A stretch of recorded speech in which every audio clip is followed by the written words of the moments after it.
Well, folks, hello, my name's Dave Kurtz. This is Dangerous Events. This is part of our free social media series tonight. It's all about Myspace, and it's still worth taking a look at.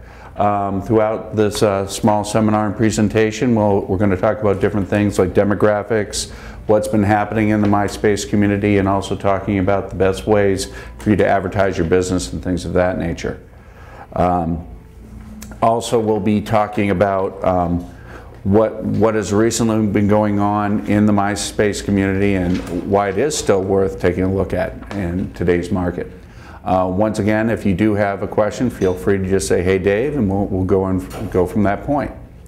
Let's get a few statistics out of the way. In 2006, they had over 51 million profiles on Myspace.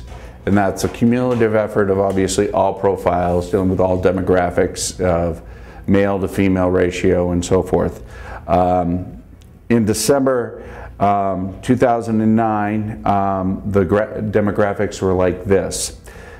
If you were 50 years or older, you only represented 9.4% of the Myspace community. If you were 35 to 49 years of age, you represented 23.5% of the Myspace community. 25 to 34, you were 22.7% of the community, and of course 24 and under, which most people associate with Myspace, was 44.4% of the community. So with that being said, obviously you think younger, you look at what the kids are looking for. Not all things you would want to advertise on Myspace would be, I mean, you wouldn't necessarily, if you were trying to advertise, let's say, a retirement package, you wouldn't be going to Myspace necessarily to put something up there. Whereas, but if you were advertising maybe a new set of speakers or maybe some sneakers or a new hobby that kids would be getting into, that'd be a good place to go. It's also, another thing to think about is if you're trying to interject into the community, to hit the younger facet, because that's where they're hanging out, you can interject new ideas so that would start to hit them. Now, it's more or less what you'd be using Myspace for is planting a seed.